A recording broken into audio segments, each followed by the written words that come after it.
parami ng parami yung mga lalaki na bumibili ng mga malalaking mga bulaklak. No? Minsan parang kasing laki na nung pang funeral ba?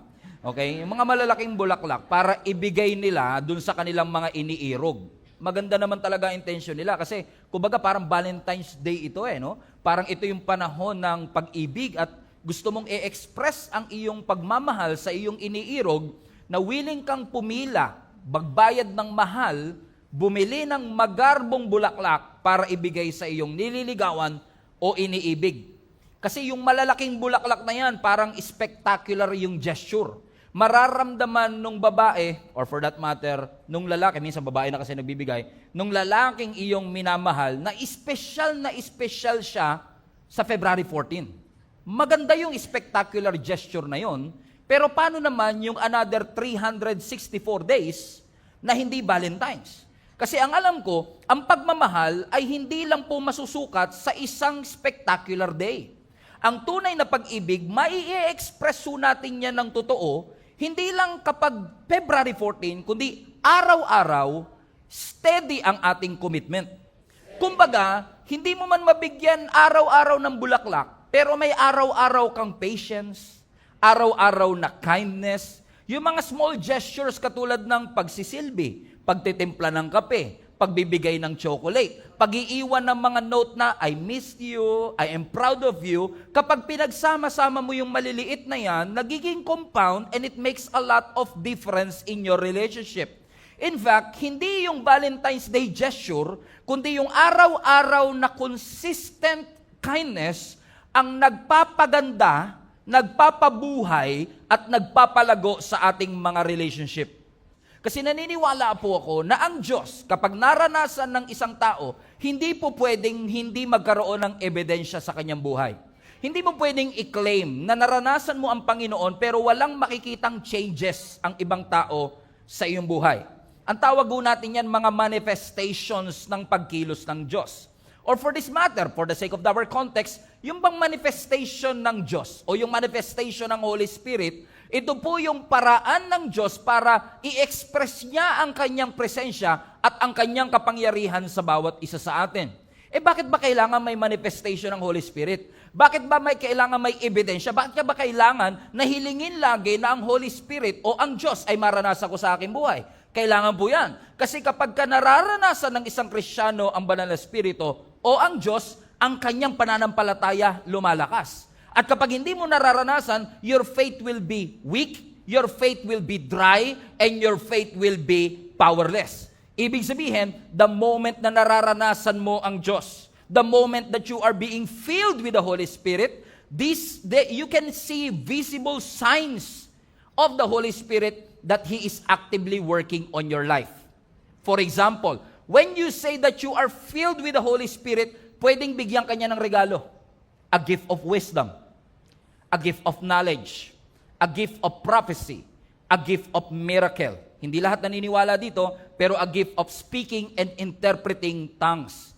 Empowerment, a gift of guidance. Meaning, when you experience the Holy Spirit, laging merong manifestation.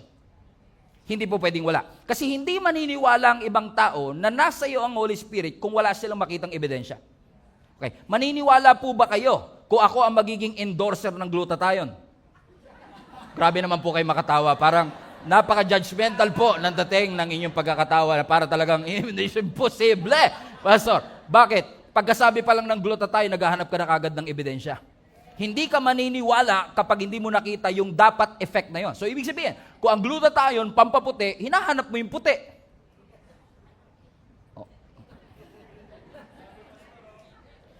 Lord, patawarin niyo po sila. Hindi po nila alam ang kanilang mga ginagawa. Alam ibig sabihin, naghahanap ka ng ebidensya. Kung may kaibigan ka na nagbebenta ng pampapayat, tinitignan mo siya kung bakit you are looking for what? Evidence. Ibig sabihin, naghahanap ka ng manifestation. Pero, bukod sa manifestation of the Holy Spirit, which is wisdom, and knowledge, and miracle, and empowerment, alam niyo po ba na ang Holy Spirit ay nagbibigay din ng fruit? Ano yung fruit na ito? Ang fruit, yung manifestation, yan yung paraan ng Diyos o ng Holy Spirit para i-express ang kanyang kapangyarihan at ang kanyang presensya. Pero ang fruit, ang ebidensya ng Holy Spirit that is working in your life. At katulad po ng text na binasa natin, balik mo anak ang Galatians chapter 5, ito daw po ang fruit of the Holy Spirit. Ano yon? Love, patience, peace, patience, kindness, goodness, faithfulness, gentleness, and self-control. Sabi mo sa katabi mo, nakailang ka sa siyam. Amen? Bakit? Ito po, kanina, manifestation, may wisdom. May manifestation, may speaking in tongues, may prophecy, may healing, may giftings, pero hindi porket may manifestation, may fruit. Pwedeng nag-i-speak ka in tongues, pero hindi ka marunong magpatawad. Pwedeng kapag nag-worship tayo, sigaw ka ng sigaw ng hallelujah, pero pag nasa restaurant ka, sinisigawan mo yung waiter, pag mabagal ang kanyang order. Naunawaan nyo? So wala kang patience. So ibig sabihin, it is possible that you have the gift, but you don't have the fruit.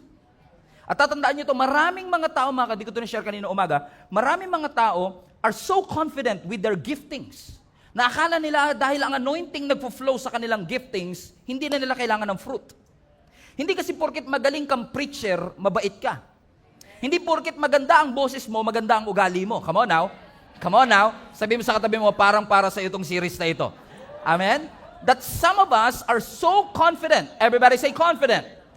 With what? With our giftings. Na minsan, some of us are living in the lifestyle of sin, and yet nararamdaman ng tao yung anointing. Nararamdaman ng tao na na-bless sila. Na bago ang kanilang buhay. Kaya sinasabi ng iba, kahit pala mabuhay ako sa kasalanan, okay lang, na-transform ang kanilang buhay. Nakalimutan ng ibang tao na ang gift dumadaloy kahit sa dirty vessel. Even through a wicked king, pwedeng i-bless ng Lord ang bansa. Kahit na hindi okay, hindi God-fearing ang mga government official, if God wants to bless the Philippines, He can do that through the giftings. Amen? But we don't pursue the gift only. We pursue the fruit.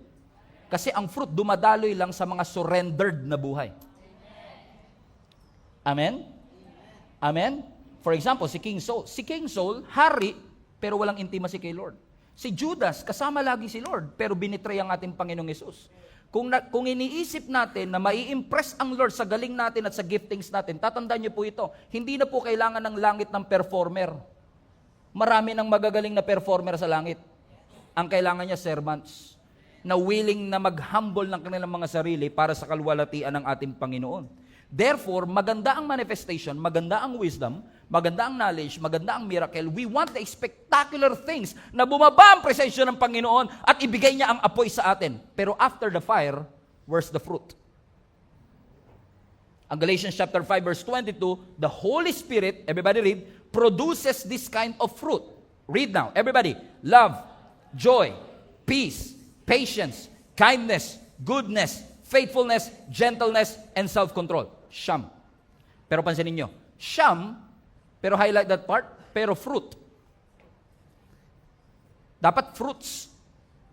Pero ang gamit, fruit, singular. Alam niyo po kung bakit? Because lahat ng mga karakter na yan, love, joy, peace, patience, kindness, are interconnected. They have unified character. Iisa ang pinagmulan. Sino? Ang Holy Spirit, pero iisa rin ang kanilang magiging resulta. They operate as one, not separate entity. Parang fruit salad. Okay? Ang fruit salad, pag nilagay mo siya sa mangkok, hindi mo siya sasabihin, bowls of fruits. Hindi na. Bakit? Kasi pag may pinya, may pakwan, may saging, pinaghalo-halo mo, hindi mo natatawaging, mangkok ng pinya, ng mangga. Hindi na. Fruit salad na siya. Ang tawag mo na sa kanya, one. Because lahat sila is interconnected with each other. Naunawaan niyo mga kapatid?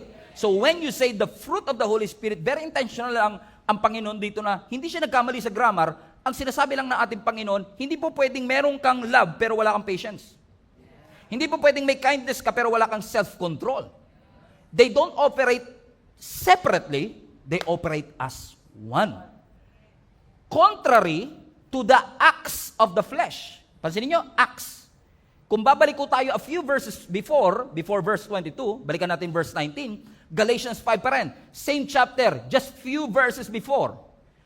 Bago tawagin yung fruit, highlight that part, may tinatawag na acts. Pansinin nyo? Plural siya. Grabe, nag-English class talaga tayo dito, Pastor. Okay. Okay, I just want you to get this. The acts of the flesh are obvious. Ano daw? Sexual immorality. What else? Everybody read. Kanina, ganado kayo sa love, joy, peace, gentleness. Okay, ganado na. Everybody say, the acts of the flesh are obvious. Go. Sexual immorality, impurity, debauchery. Verse 20. Idolatry, witchcraft, hatred, discord, jealousy, fits of rage, selfish ambition, dissensions, factions. Verse 22. Envy, drunkenness, orgies, and the like. I warn you, as I did before, sabi ni Apostle Paul, that those who live like this will not inherit the kingdom of God. And many people are saying, Pastor, hindi naman ako nagwi-witchcraft. Hindi naman po ako mangkukulang, wala po akong walis ting-ting na lumilipad para mangkulang po ako. Pero pansinin po ninyo ang verse 20. Balik mo nga sa verse 20, anak. Napansin niyo ho ba na yung witchcraft kapantay ng jealousy? Verse 21, verse 21, na yung envy, katabi ng drunkenness. Why? Because the acts of the flesh, they operate separately. They operate, each is different and each is distinct. Unlike the fruit, they operated as one. As sinasabi ng scripture sa atin, if you do these things, you will not inherit the kingdom of God. But the fruit of the Spirit, verse 22, says what? Love, joy, peace, patience, and kindness. Ano sinasabi ng Panginoon sa atin dito? Maganda na nasa atin ang Holy Spirit. Maganda na nararanasan natin ang mga miracle sa ating buhay. Sino sa inyo gusto nyo ng miracle? Amen. Ulitin ko, sino sa inyo gusto nyo ng miracle? Amen. Now, I think more than a month ago, after the service, pumupwesto po ako dun sa huli. Mamaya gagawin din natin yun.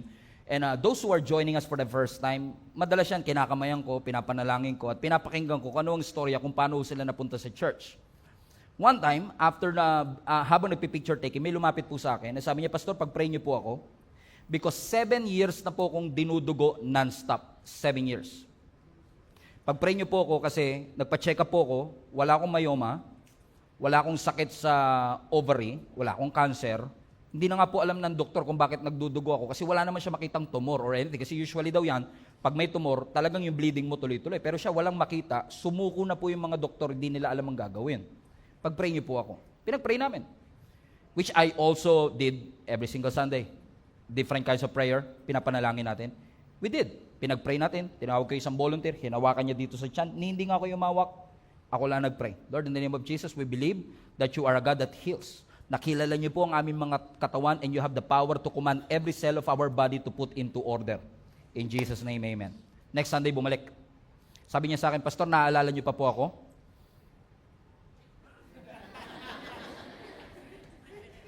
Alam mo yung gusto ko magsinungaling, sabi ko, yes, but I cannot. Sabi niya, last Sunday, Pastor, ako po yung nandito. Yung nagsabi po na 7 years po ako may continuous bleeding. Alam niyo po, Pastor, pagkatapos niyo mag-pray, pagbaba ko ng elevator, naramdaman ko huminto yung pagdudugo ko, at mula po noon hanggang ngayon, hindi na po ako dinudugo.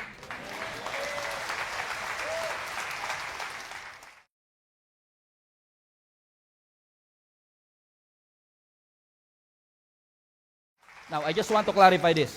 There's nothing spectacular about me, but there's everything glorious about God. Amen. Now, gusto niyo ba ng ganong klase ng fire from the Lord? Yes. Pero, posibleng meron kang gift of healing, pero wala kang fruit of the character. Because fruit is about daily character. Na ang tunay na transformation, evident siya sa paraan ng pakikipag-usap mo sa pamilya mo. Evident ang fruit sa pag-handle mo ng criticism. Kung paano ka mag-post sa Facebook. Sabi mo sa katabang, ayan na. Ayan na. Ayan na. Kung paano mo i-handle ang iyong mga pain. Bakit? Impressive ang healing. Impressive ang fire. Pero after the fire, the always question should be, where is the fruit? Maganda meron tayong gift of wisdom, meron tayong gift of knowledge, pero tatandaan natin, lahat ng fire is only for a moment. Pero ang fruit, it is a lifestyle. Ang fire, immediate. Pero ang fruit, gradual. Dahan-dahan kang pinapalago. Ang fire, intense. Pero ang fruit, sustained.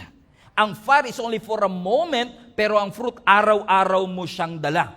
In fact, yung work ng ating Panginoon, hindi lang siya laging spectacular. Naniniwala ko, ang work ng Lord, personal din.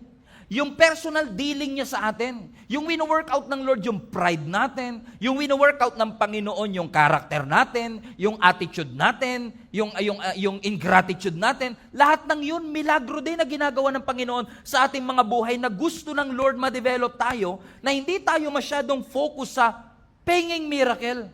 Gusto ko makakita ng fire na nakalimutan na natin, pwedeng you are on fire, but fruitless. God wants us to be fired up and fruitful. Yes, the Holy Spirit can make you cry, shake, and even speak in tongues. But the big question always is this, where is the fruit? Kasi kung ikaw ay nanginig, ikaw ay umiyak, ikaw ay nag-speak in tongues, pero hindi ka natutong magpakumbaba. Come on now. So meron kang fire pero wala kang fruit. Ibig sabihin, pansamantala, facade. Parang meron kang appearance of great faith, pero walang changes and transformation sa ating buhay. Gusto ng Panginoon na i-sanctify tayo, baguhin tayo, na talaga pong lahat tayo ay maging totoong anak ng ating Panginoon. Amen? Hindi po porket nakaupo kayo every Sunday sa simbahan, automatic magta-transform ang inyong buhay. Hindi porket nakaupo ka sa Jollibee maghapon, nagiging chicken joy ka, correct? Correct? Why? Because real transformation happens when you exercise the fruit. Naalala ko si Jonah patungkol sa subject na ito because kung kilala niyo si Jonah, everybody say Jonah. Ang tawag ng marami dyan is a runaway prophet. Kaya po siya tinawag na runaway prophet kasi nga po, inutusan siya ng Panginoon para mag-preach. Yung preaching nga, hindi nga abutin ng 40 minutes. 4 minutes nga lang, tapos na siya. Actually, 4 seconds lang kung mabilis siya. Tapos na yung preaching niya. Ang preaching niya lang, repent for the Lord will punish you. Yun lang ang preaching niya. Tapos na. Pero imbis na sumunod sa Panginoon, tumakbo siya. Imbis na pumunta ng Nineveh, pumunta siya ng Tarshish. At dahil sa kanyang pagsuway, nag-orchestrate ang Lord ng matinding bagyo. To cut the long story short, nagbunutan silang lahat kung sino ang dahilan kung bakit sila binabagyo. Ang nabunot, taran, si Jonah. So ginawa nila, tinapon nila ngayon si Jonah doon sa may dagat.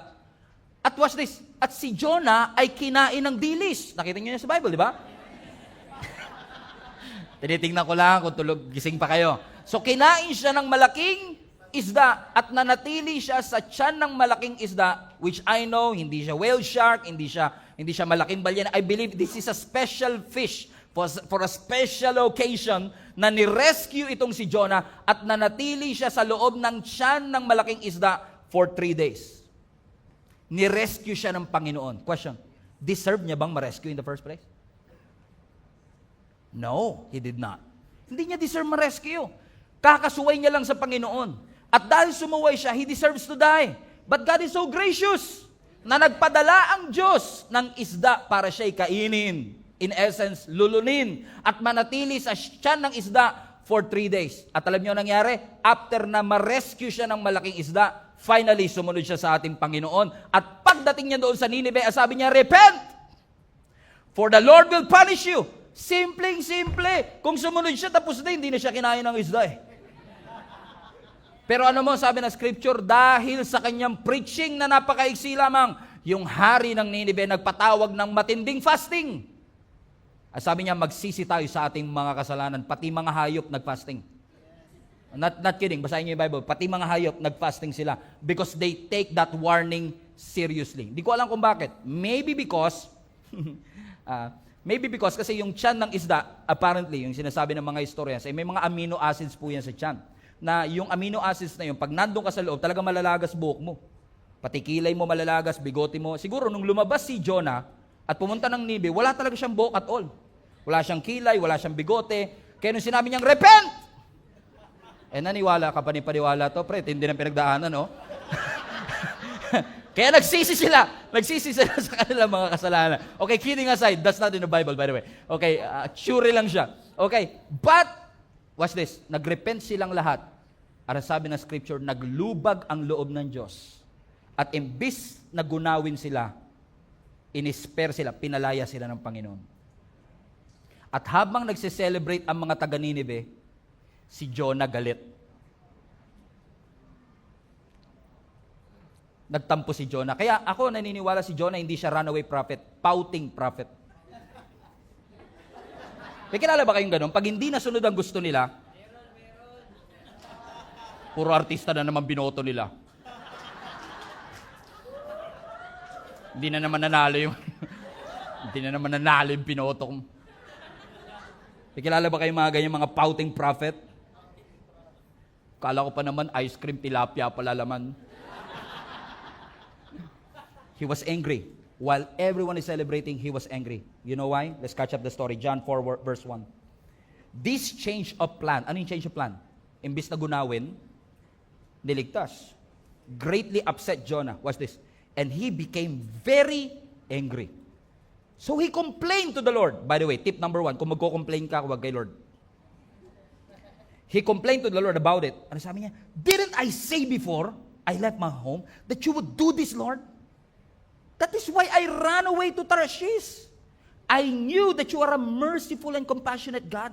I knew you were slow to get angry and filled with unfailing love, and you are eager to turn back from destroying your people. Sabi niya, paraphrase ko, eto na nga ba sinasabi ko eh. Kaya ayoko pumunta ng Ninive. Kasi deserve nilang mapahamak.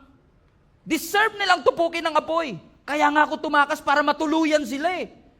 Kasi alam ko, pag tumawag sila sa iyo, masyado kang maawain.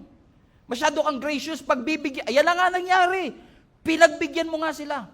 Now, this is interesting to me because just a moment before this, Jonah experienced God's grace.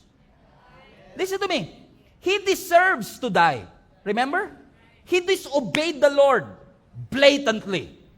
Nung sumuway siya sa Panginoon, nung tinapon siya sa dagat, deserve niyang malunod na at mamatay.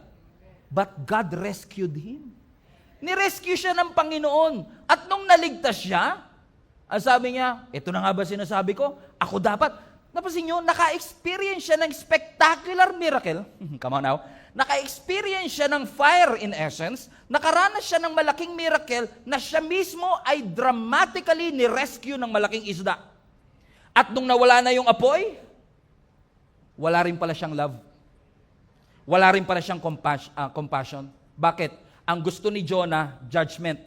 Ang gusto ng Lord, mercy. Na mas tinignan ni Jonah yung kanyang comfort kesa iligtas yung 120,000 citizens of Nineveh. Kaya nag-pout siya. Ito na nga ba sinasabi ko? Di na naman sunod ang aking kagustuhan. Kaya tingin ko si Jonah pouting prophet. Nagtampo-tampo siya. Upo si Jonah. At habang nagtatatampo-tampo siya, sabi na scripture, Jonah chapter 4, nasa jump start natin to by the way, sumikat ang matinding araw. At dahil sumikat ang matinding araw, wala siyang buhok, direct hit. And God is so merciful. Sabi ng Bible, nagpatubo ang Panginoon ng isang halaman na nagsilbing shade ni Jonah. At nung nakita ni Jonah na nagkaroon ng puno, sabi niya, Lord, salamat po. Next day, ang sabi ng scripture, nagdala rin ang Panginoon ng uod at yung kanyang shade, kinain yung plant at biglang nalanta. Galit na naman si Jonah. Pouting na naman siya. Sabi ng Lord sa kanya, ba't ka nagagalit? Sabi niya, pinatubo mo yung halaman, tapos tinanggal mo din. Nire-rephrase ko lang, pero parang ganun. Sabi, bakit ka nagagalit? Yung pagkatubo ng halaman, you did nothing about it. So, ibig mo sabihin, nagagalit ka dahil tumubo yung halaman and you feel sorry for the plant? Nangihinayang ka sa halaman, pero hindi ka nangihinayang sa buhay ng 120,000? Na maliligtas sa Nineveh because you're so selfish? Naranasan mo yung fire pero wala kang fruit? Naranasan mo yung spectacular miracle but you don't love your neighbor? You're not compassionate to them? Mas gusto mo yung comfort mo kaysa sa kaligtasan ng ibang tao? This is a wake-up call for each and every one of us na nakaranas ng kaligtasan na minsan kapag may ibang taong gustong iligtas ang Panginoon, feeling natin hindi nila deserve. Minsan may nagsabi sa akin nung nagsisimula pala ako magpastor, Pastor, bakit natin tinatanggap sa simbahan yung may mga tato? Bakit natin tinatanggap at pinapapasok sa simbahan yung mga nakasando? Dapat turuan natin sila na magbihis ng maayos.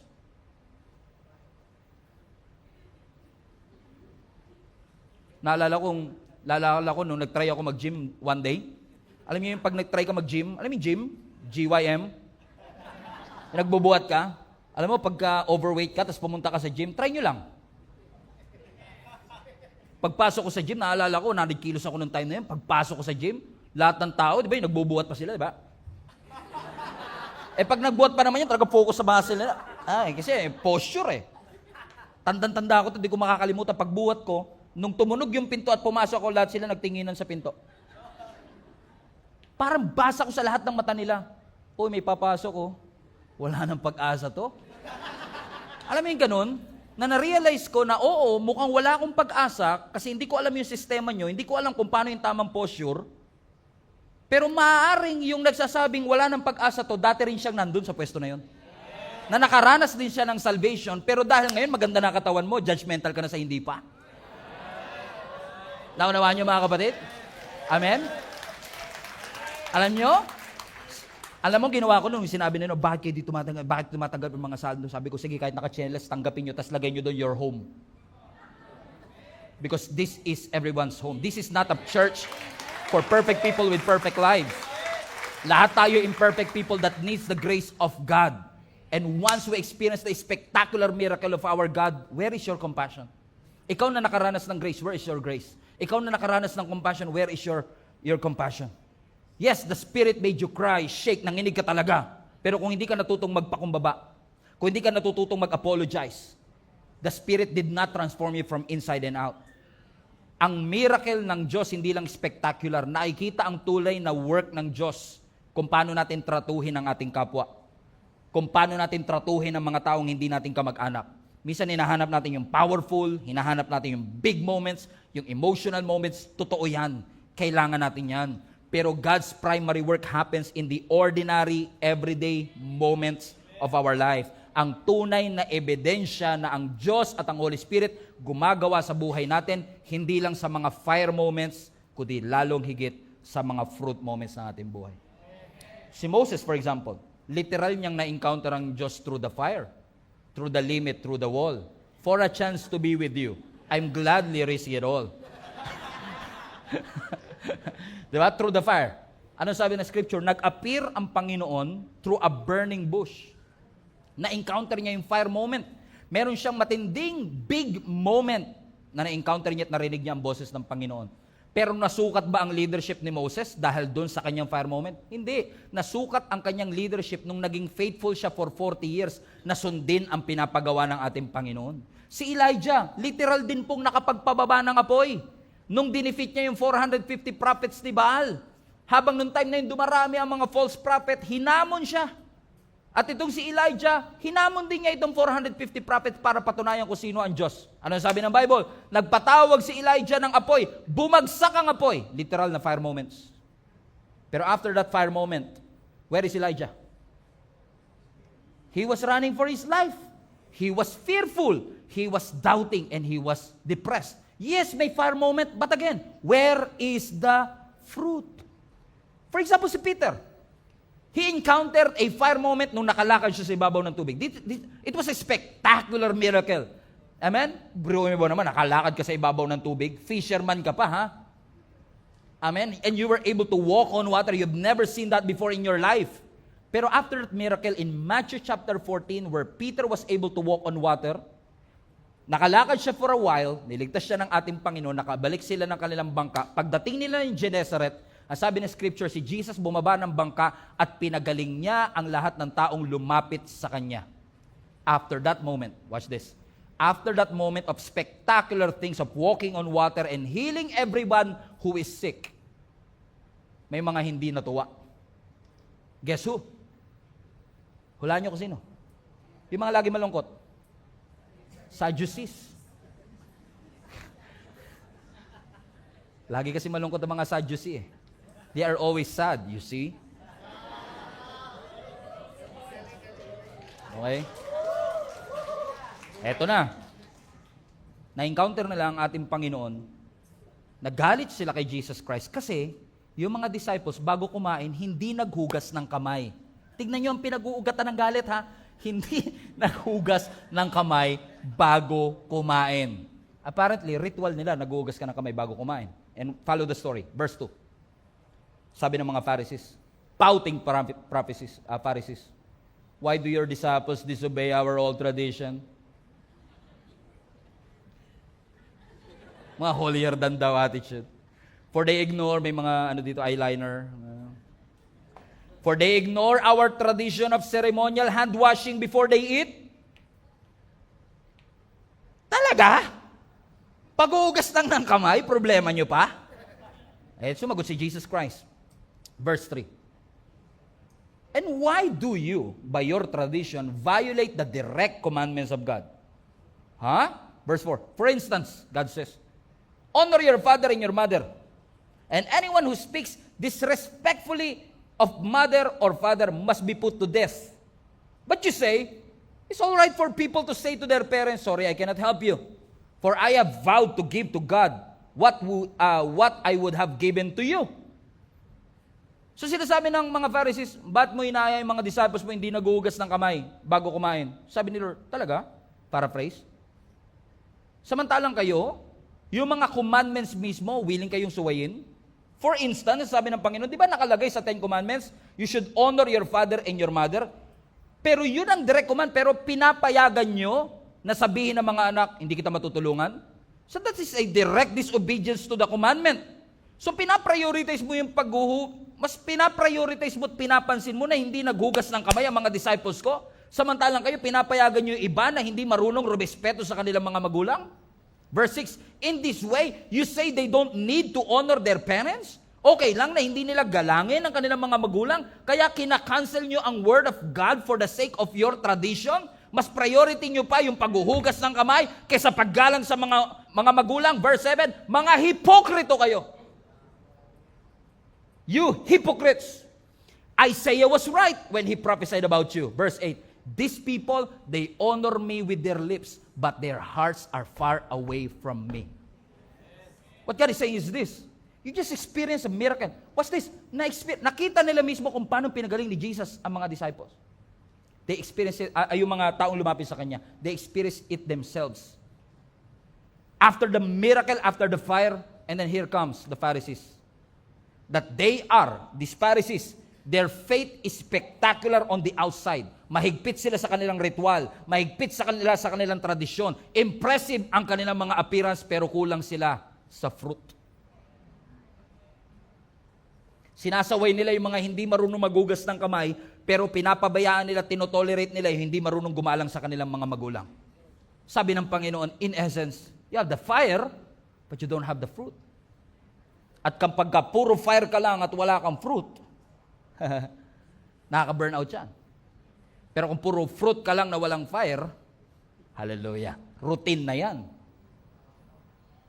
So maganda na may fire, maganda nakakalakad sa ibabaw ng tubig, maganda na witness niyo nagpapagaling ang ating Panginoon, but where is the fruit? Si Jesus ba kayang gawin pareho, Pastor? Yes. Kasi ang ating Panginoong Hesus, kaya niya mag-perform ng milagro, and at the same time, kaya niyang hugasan ang paa ng mga disciples. He had the fire, and He had the fruit. Ang gusto ng Lord, balance. That we are fired up and fruitful at the same time.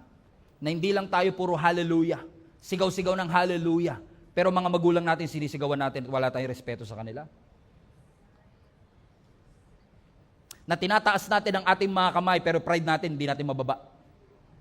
God wants us to be fired up and fruitful at the same time. Ang tunay na mature believers, hindi lang passionate, pure ang puso. Posible kasing passionate ka sa ginagawa mo para sa Panginoon, pero hindi yung pure yung puso mo habang ginagawa mo ito. So posible kasi na, halimbawa, may sakuna, tutulong ka sa mga mahihirap, magdodonate ka ng 20,000 para sa lahat ng nasunugan o kaya nabagyo. Maganda yun. That you have generosity in times of crisis. Nagdodonate ka, tumutulong ka sa mahihirap, pero yung being consistently generous, kahit walang spotlight o camera, yun ang tunay na basehan ng tunay na Christianity natin. Amen? Kasi lang tayo, pansinin nyo, ang mga Kristiyano, pag tinanong mo, lalo yung mga hindi po talaga Christians na nandito kayo for the very first time, saan kami kilala? Yung mga Christian, yung mga born again, yun yung mga nanginginig-nginig, di ba? Sila yun eh. Di ba? Yung mga Christian, sila yung ba patas-taas ng kamay, yung maraming wisdom sa Word of God? Yung mga nagpa-prophesy sila ng future? Pansinin mo, yung mga hindi Christians to, meron siguro ditong hindi Christians, na alam nyo, sinasabi ko, pag sinabing Christians, we are known by our manifestations. But we are not known by our fruit. Kilala tayo yung mga natutumba pag nilay hands. Sila yung di ba, mga maiingay mag-pray. Sila yung mga alive, alive, alive forevermore. My Jesus is alive, alive forevermore. Sila yung mga this is the day, di ba? Mga baduy yung mga yan eh. And we are known by our manifestations. Kilala nila yung manifestations natin. Pero bihira ka makakapagsabi, mga Christian, mababait yan. Mas kilala pa tayo yung nasiraan ng bait kaysa mabait. No, kilala ang mga Christian, mga siraulo yan. Mga nasiraan ng bait yan. Pero hindi tayo kilala. Mabait, patient, generous, gentle, may self-control. Hindi tayo kilala. Ang sabi ng Bible, hindi sinabi ng Bible, you should be known by your manifestations. No. Ang sabi ng Bible, you should be known by your fruit. Hindi nga sinabi ng Bible that you should be known by your leaves, dahon. Kasi posibleng may leaves, may dahon, pero walang fruit. May outward appearance, pero walang fruit. Ramdam na ramdam yung fire. Talagang pag nag-pray, nanginginig pa. In the name of Jesus. Tsaka, pakiusap lang, pag nag-pray kayo, hindi nyo kailangan baguhin yung boses nyo. Pakiusap lang. Sabi mo sa katabi, may ikaw yata yan ah. Parang pag nagbago pag dinagdagan mo ng bass, madadagdagan ng connection kay Lord. Hindi ko alam. Lord in Jesus' name, pero Lord! Kilala tayo sa manifestation, pero hindi tayo kilala sa ating fruit. Puro tayo dahon, pero wala po tayong bunga. Tanungin mo katabi mo, where is the fruit? Naalala ko si Jesus Christ, nagutom siya one time, naghahanap siya ng makakain, nakadaan siya ng fig tree. Fig tree na walang figs o walang fruit. Sa disappointment ni Jesus, sinumpa ni Jesus yung fig tree. Okay, basahin natin Matthew 21 and I will close with this. In the morning, as Jesus was returning to Jerusalem, highlight this part, he was hungry. Kaya medyo naaawa din ako sa fig tree minsan eh. Parang, may katabi po ako, ba't di na lang yun yung kinurse niyo? Verse 19, and he noticed a fig tree beside the road. So Jesus went over to see if there were any figs. Any figs? Fruit. So naghahanap si Lord ng literal na bunga, but there were only leaves. So he said to it, may you never bear fruit again. Hindi ka na magbubunga kahit kailan. And immediately, the fig tree withdrew up. The disciples were amazed when they saw this and asked, how did the fig tree withered so quickly? Dumadaan si Jesus, nagutom siya, nakakita siya ng fig tree, na puro leaves, walang fruit. Naghahanap siya ng figs, wala siya makitang figs. Bakit? Ano sabi ng verse 19? Balik mo yung verse 19, anak. Verse 19, and he noticed a fig tree beside the road. He went over to see if there were any figs, but there were, highlight this part, only leaves. So, puno siya, pero puro lang siya dahon. Now, marami magsasabi, actually, sa account ni Mark, sinabi doon, hindi pa tamang season, kaya wala siyang fig fruit. But, if you learn the anatomy of fig tree, automatic sa fig tree, kapag may fig leaves, automatic may fruit. Hindi pwedeng may leaves na walang fruit. So, unique to. Kasi dapat, nag-expect si Jesus Christ, may leaves. Ba't walang fruit? So, nung nakita ng ating Panginoong Yesus na puro lang siya dahon, ano sabi ng scripture? Balik mo anak in verse 19. Sinabi ni Jesus Christ, may you never bear fruit again. Sinusumpa kita. Hindi ka na magbubungang muli.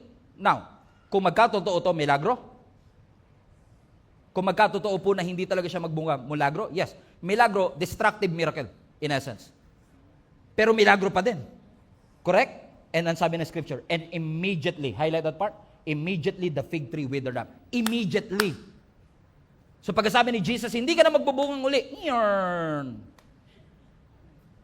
Biglang nalanta yung bunga ng puno, yung halaman mismo. And verse 20, na-amazed ang mga disciples. Verse 20, highlight that part. Verse 20, the disciples were amazed. Na-amazed sila nung nakita nila kasi, ba't ang bilis naman yata ng pagkakalanta ng puno? Which, by the way, yung biglang pagkalanta ng bunga na yan o ng puno na yan, nag-highlight lamang sa kapangyarihan at authority ng salita ng Diyos. Na kapag sinabi niya, mangyayari. Pero pansinin ninyo, ang mga disciples na amazed, pero na-miss nila yung lesson. Masyado silang nakafocus sa fire. Masyado silang nakafocus sa miracle. Nakalimutan nila yung lesson. Ano yung lesson? Puro yan dahon. Wala yang bunga. They appeared healthy, pero it was not productive. Let me repeat. It appeared healthy. It appeared busy, but it was not productive. Bakit? Ang tunay na pananampalataya, hindi lang laging naniwala ako. Kasama yun. Pero kasama sa pananampalataya yung nagbunga ako. That I bear fruit. Na posible na tayo po, we have the leaves, alam natin ang lingwahe ng church, alam natin ang sistema ng simbahan, pag nagkwintas ka ng krus, ang laki, pag nag-Bible ka, ang kapal, ang sasakyan mo may bumper sticker na Jesus loves you, alam mo ang tamang outfit papunta sa church, lahat yan leaves. Pero hindi porket may leaves, may fruit. Hindi porket alam mo ang lingwahe ng church, alam mo ang sistema ng church, hindi porket makapal ang Bible, manipis ang muka. Why? Because possible na meron tayong appearance of faith, pero wala tayong fruit. Ang tawag dyan, empty religion, which we will discuss next Sunday. That we have this so-called empty religion na katulad ng mga religious leaders, katulad ng Pharisees and Sadducees, na meron silang devotion, meron silang temple, meron silang ritual, pero they lack the fruit. Lahat performance, lahat mechanical, pero wala silang love, walang gentleness, walang patience, walang fruit. They are impressive on the outside, but they are empty on the inside. Itinataas sila ang kanilang mga kamay kapag nag-worship, pero may ibang daliring nakataas kapag sila'y galit. If you know what I mean. Amen? Why? They have the appearance of faith, but they don't have the fruit. So what do you want us to do, Pastor? Habulin namin ang love, ang patience, balik mo ang Galatians 5 nak. Habulin namin ang gentleness, habulin namin ang self-control. No. Ang mga prutas na ito, hindi mo pwedeng habulin. Hindi mo pwedeng sabihin, gusto ko magkaroon ng patience. Gusto ko magkaroon ng love. Gusto ko magkaroon ng goodness, ng gentleness. No. Lahat to fruit. At ang fruit, hindi hinahabol. Pag hinabol mo ang fruit, mababurnout ka. Pag hinabol mo ang fruit, mamamali ang focus mo, instead na sa root nakatingin, sa fruit ka nakatingin. Come on now. Amen? So we are not called by God to chase the fruit. We are called to chase Jesus, to chase God, and fruits is going to be the natural result when you are rooted in Jesus Christ. So meaning, when you had the fire, when you have the encounter with God, umating ka ng encounter, umating ka ng conference, umating ka ng Sunday worship experience, ramdam na ramdam ko po ang presensya ng Panginoon. Good. But make sure that you are rooted in Christ para lahat ng ito mag-appear naturally sa atin. Bakit? The more mong inahabol ang fruit, the more na hindi makikita sa ating buhay. Kaya nga po siya fruit eh. Human effort is not enough para magkaroon ka ng patience. Human effort is not enough para magkaroon ka ng kindness, di ba? Ang goal mo ng 2025, mas magiging patient na ako. Sa sobrang stress mo, ikaw yung naging pasyente, patient. Di ba po? Di ba, the more mo sinasabi, mas magiging patient ako, talagang inuubos talaga yung pasensya mo. Di ba? Christian na ako. Bagong nilalang na ako, pero nagmumulto yung lumang pagkatao mo. At sinasabi niya, sakalin mo na. Gantihan mo na, i-post mo na. At magiging hypocrite ako pag sinabi kong hindi ko nararamdaman yan, hindi ko nararanasan yan. Lahat tayo gusto nating gumanti. Lahat tayo gusto natin na mawala ng pasensya. Lahat tayo gusto nating i-express ang anger, ang upset at frustration natin sa ibang tao. We are all going through the same things. But when you chase Jesus, when you chase the source and not the fruit will naturally flow through you. You have to understand, huwag mong habulin yung sign, habulin mo source. Ang sasakyan mo masisira, ang posisyon mo magbabago, ang ekonomiya it will rise and fall. Ang kasikatan pwedeng kumupas, pero ang Diyos never magbabago. Habulin mo ang ating Panginoon, and I guarantee you, you will experience the fruit of His presence in your life. Tayo po tayo lahat.